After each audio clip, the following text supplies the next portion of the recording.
시청자 여러분 안녕하세요. 레드데스크의 브랜입니다. 만나서 반갑습니다. 오늘은 키보드 전문 회사입니다. 윤지의 YG75 프로를 준비했어요. 플라스틱 하우징에 RGB가 기판은 물론 하우징 측면에서도 화려하게 들어오고 유선, 블루투스 2.4GHz 무선 연결까지 지원하는 75% 키보드예요. 핫스왑이 가능하면서 특수성 있는 패널까지 제공을 하는데 오늘 이 제품은 윤지에서 제공해 주셨습니다. 촬영 시점 기준 91.99달러이더군요. 박스는 이런 모습을 갖고 있는데 고정 댓글로 링크를 달아둘 테니까 리뷰를 다 보시고 관심 있으신 분들은 해당 링크를 확인하세요. 오늘도 리뷰 내용에는 일절 터치가 없었어요. 그리고 키보드가 나오는 영상 속 대부분 장면에서 키캡에 A키와 K키가 서로 뒤바뀌어서 꼽혀 있을 겁니다. 제가 사전에 테스트를 하면서 키캡을 다 한번 뽑아냈었는데 이 두 키만 바꿔서 끼웠더라고요. 디테일뷰와 타건 영상 촬영이 다 끝나고 이 사실을 알았는데 이 부분 때문에 영상을 싹 다 재촬영하는 게 너무 무리라서 그대로 영상에 삽입을 합니다. 양해 부탁드립니다. 원래는 당연히 정상적으로 꼽혀서 판매가 돼요. 지금 리뷰 시작합니다. 디테일하게 한번 보죠. 일단 패키지 안에는 이런 물건들이 들어가 있었어요. 영문, 중문 설명서, 스페어, 키캡, 그리고 지금 밑에 깔려있는 게 이 키보드 커버인데 이건 굳이 쓰려면 쓰겠지만 형식적으로 들어가 있다고 봐도 큰 무리가 없을 것 같아요. 상당히 얇습니다. 키캡, 스위치 겸용 풀러, USB C타입 케이블입니다. C타입 케이블의 길이는 얼추 1m 50cm 정도가 나오는데 가로 1200을 초과하는 데스크 아래에 PC를 두시는 분들이라면 선 길이가 조금 애매할 수도 있어요. 참조하세요. 이외에 잠시 뒤에 체결법을 보여드릴 텐데 이런 엑스트라 패널이 제공되고 처음 키보드를 받으면 2.4GHz 동글이 키보드 하우징에 수납되어 있습니다. 스페어 스위치도 저는 2개가 들어가 있더군요. 스펙 말씀드릴게요. 일단 가로는 330mm, 세로는 138mm. 하우징 기준으로 실측을 했는데 이 전면부 쪽이 19mm 그리고 후면부 쪽은 32mm 정도가 나옵니다. 실측 결과 무게는 987g이었는데 설명서에 적혀있는 스펙은 더 높게 표기되어 있더라고요. 아무튼 백팩 휴대 정도는 충분히 할 만한 휴대성이에요. 블루투스 2.4GHz를 포함한 유무선 기능 모두를 지원하고 블루투스는 5.0에 3개의 디바이스까지 연결 후 펑션 버튼을 활용해 전환 사용이 됩니다. 내장된 배터리는 5000mAh인데 이 정도면 용량에 불만은 전혀 없고 USB-C 타입 포트로 충전이 가능해요. PBT 이중 사출 키캡에 체리식 스테비를 사용하고 보강판 체결 방식입니다. RGB 기능도 지원을 하고 미리 말씀드리지만 광량도 좋아요. 제가 받은 이 제품 기준으로 게이트론 옐로우 프로 V3 스위치가 탑재되어 있습니다. 스위치의 RGB 투과력 역시 우수한 편이죠. 상부 하우징이 PC예요. 키캡은 SA 프로파일입니다. 전용 프로그램을 통한 키보드 매핑과 RGB 컨트롤 역시 지원을 합니다. 이제 본 제품의 디자인을 보죠. 상부고요. 바닥면 쪽 측면 부위입니다. 보셔서 아실 텐데 하우징 측면에 전부 RGB가 들어가 있어요. 사전에 엑스트라 패널을 체결한 영상이 있습니다. 보고 오시죠.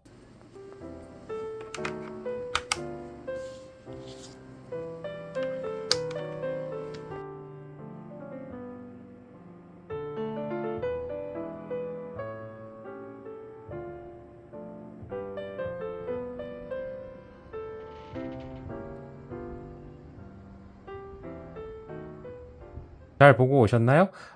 디자인이 훨씬 특수성 있어지고 예뻐지는데 대신 스위치 4개를 쓸 수 없어집니다. 저는 사실 키가 필요해서 쓰질 않고 있어요. 괜찮으신 분들은 체결을 하시고 이게 말하자면 스위치까지 다 뺀 후에 빈 공간에 그냥 넣어둔다? 자석 방식으로 붙는다거나 어디에 딸깍하고 끼워지는 물건이 아니더라고요. 해서 키보드를 뒤집으면 그냥 빠집니다. 특히 이 토성 모양 같은 게 들어있는 얇은 패널은 되게 쉽게 툭 하고 떨어져요. 그냥 데스크 위에서 키보드를 정상 사용하는 중에는 문제가 없지만 들고 다닌다던가 가방에 넣어서 다닐 때는 언제든지 빠질 수 있다는 점 기억하세요. 하우징은 화이트 컬러에 키캡은 전반적으로 네이비, 그레이, 화이트의 조합인데 그레이는 약간의 쿨톤이 섞여 있는 컬러에 해당해서 전반적으로 상당히 시원한 색감을 갖고 있습니다. 우측을 보면 각종 LED가 들어가 있는 게 보이죠. 실사용 시 키캡이 가린다던가 하는 부분이 없어서 제법 좋았어요. 상단을 보면 USB-C 타입 포트와 현재 뭐가 하나 들어가 있는 게 보입니다. 한번 눌러보면 똑 요게 수납되어 있던 2.4GHz 동글입니다. 윤지 로고가 박혀 있어요. 블루투스 기능이 없는 일반 PC 등에서 사용을 할 때 요걸 쓰면 되세요. 바닥면을 보면 총 4개의 본폰이 붙어 있고 2단계의 높이 조절이 가능합니다. 접고 필 때 손에 큰 힘이 들지 않고 2단계 모두 바닥에 본폰이 붙어 있는데 이 점 때문에 장패드에 올려두고 키보드를 밀면 저절로 접히지 않겠나라는 우려가 있었지만 이 핀 상태에서의 각도가 제법 누워 있어서 일반적으로 사용하는 가죽 장패드까지는 그런 증상이 없더라고요. 다만 마찰력이 특별히 높은 장패드에서는 이게 접힐 수가 있습니다. 이쪽에는 온오프 스위치가 보여요. 이거 하우징 측면이나 상단에 좀 넣어줬으면 참 좋았겠다라는 아쉬움이 있네요. 키캡을 자세히 보면 앞에서 언급드렸듯 SA 프로파일입니다. 가운데가 움푹 들어가 있어서 타건 시 오타 확률을 줄여줍니다. 한번 뽑아볼게요. 안쪽을 보면 이중 사출이 되어 있는 게 보여요. 하단에 이렇게 사출 자국이 간간히 보이는 키캡들이 있고 해서 완벽하다고 할 수는 없지만 이만하면 막 문제가 있는 수준은 아니라는 생각입니다. 단 SA 프로파일 키캡 자체가 높이가 높은 편이죠. 스위치는 정방향 체결 방식인데 요즘은 RGB 키보드들도 이렇게 출시되는 경우가 많죠. 선호도가 높은 방식이고 체리 프로파일도 간섭 없이 사용 가능합니다. 한번 빼볼게요. 현재 아래쪽에 LED가 들어간 정방향 체결부가 보입니다. 그리고 이게 내장된 개황 프로입니다. 전면부의 디퓨저를 보면 개황 프로 V3로 보여요. 하단을 보면 3핀 접점 방식이고 리니어 스위치입니다. 공장 윤활이 되어 있고 사전에 분해를 해서 계측을 해봤는데 슬라이더 총 길이는 13mm, 스프링은 15.5mm가 살짝 안 나오더군요. 인식압은 50g, 바닥압 67g에 토탈 트래블 4mm, 인식 지점은 2mm입니다. 스펙상 제가 일전에 리뷰했던 개황 프로 1과 큰 차이가 나지 않아요. 스템은 POM, 상부 하우징은 PC, 하부 하우징은 나일론입니다. 스테빌을 한번 보죠. 체리식 스테빌인데 그리스 계열의 윤활제가 윤활이 되어 있더군요. 그리고 이거 보강판 재질이 정확히 뭔지 본사 측에 문의를 넣어둔 상태예요. 사전에 두드려 봤을 때 막 물렁물렁하진 않고 확실한 해당 정보를 받으면 고정 댓글에 삽입해 두겠습니다. 보강판과 기판 사이에는 흰색의 샌드위치 흡음재도 들어가 있더군요. 현재 무선으로 RGB를 켜둔 상태인데 조명이 다 떨어지고 있습니다. 하지만 밝기가 이만하면 제법 괜찮은 편이죠. 사이드 쪽 RGB들도 모두 예쁘게 빛이 잘 나더라고요. 이제 기초적인 사용법을 말씀드릴게요. 펑션 숫자 1에서 5까지가 순서대로 블루투스 1, 2, 3와 2.4GHz 유선 연결까지를 선택 가능하고 펑션 백스페이스로 RGB를 온, 오프합니다. 펑션과 엔드키 조합으로 RGB 패턴을 변경 가능하고 펑션 상하 방향키로 RGB 밝기를 조절합니다. 펑션 라이트 컨트롤 키로 하우징 사이드의 RGB 패턴을 변경 가능해요. 이외에 추가적인 조작법은 설명서를 참조하시기 바랍니다. 이만하면 기기적 부분에 대해서는 충분히 본 듯하고 이제 타건으로 넘어가겠습니다. 보고 오시죠. YG75 프로 타건 시작하겠습니다.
이것으로 타건 마치겠습니다. 잘 보고 오셨나요? 다시 한번 제 실수로 영상 속에 L키와 K키가 서로 뒤바뀌어 있었다는 점 양해 부탁드립니다. 핵심 위주로 짚어볼게요. 일단 엑스트라 패널, 다른 키보드에는 잘 없는 물건이죠. 해서 주는 것 자체만으로도 땡큐인데 다만 얇은 것과 두꺼운 것 두 개를 하나로 붙여서 만들고 간소하게 자석이라도 넣어서 키보드 체결 시 부착이 좀 되도록 만들었으면 좋았겠다라는 생각이 있어요. 뺄 때는 뭐 큐방 같은 걸로 뺀다던가요. 그리고 타건음이 막 쓸만한 알루미늄 키보드 같이 단단한 걸 원하고 이래서는 안 됩니다. 얘는 플라스틱 하우징 키보드예요. 당연히 통울림도 나고 잡소리도 어느 정도는 담고 있습니다. 다만 제 개인적으로는 이 플라스틱 하우징 키보드 그룹 안에서 비교를 했을 때 스테빌이 일단 이만하면 잡혀있지 않나라는 생각이 들었어요. 그리고 이건 사전에 윤지 측에서 보내준 이미지인데 실리콘 흡음재도 제법 들어가 있는 모양이더군요. 스위치의 경우에도 그래도 개황 프로입니다. 공륜이 되어 있기 때문에 잡소리가 이쪽 계열에선 적은 편이고 타건감의 경우에는 개황 프로 특유의 좋은 반발력을 가진 쫀쫀한 타건감을 잘 보여줍니다. 즉 타건감은 이만하면 합격점을 줄 수 있다는 거죠. SA 프로파일 키캡이 들어가 있는데 키보드 하우징도 절대 낮질 않아요. 가능하면 팜레스트를 쓰시는 게 손목 건강에 이로우실 듯 합니다. 그냥 두드리기엔 높아요. RGB 광량은 이만하면 우수합니다. 밝은 환경에서도 제법 보이고 무선 연결 시에도 광량은 괜찮더군요. 전면부 표시 램프도 실사용 시 가리는 부분이 없었고 제가 받은 블루 컬러 기준 시원하면서도 깔끔하고 또 사실 사전에 이 키보드를 제 사무실에 한번 갖고 가서 업무용으로 사용을 한 적이 있었는데 아무래도 하우징 측면에 둘러쳐진 사이드 RGB가 확실히 사람들의 눈길을 잡아 꾸는구나 라는 생각이 들었습니다. 사용자 입장에서도 만족도가 높고요. 자, 지금까지 레드데스크였습니다. 항상 행복하고 건강하세요. 혹시라도 오늘 이 영상이 나쁘지 않으셨다면 추천, 구독, 알림 버튼, 그리고 여러분의 따뜻한 댓글은 제게 정말 큰 힘이 됩니다. 다음 시간에 또 만나요. 바이.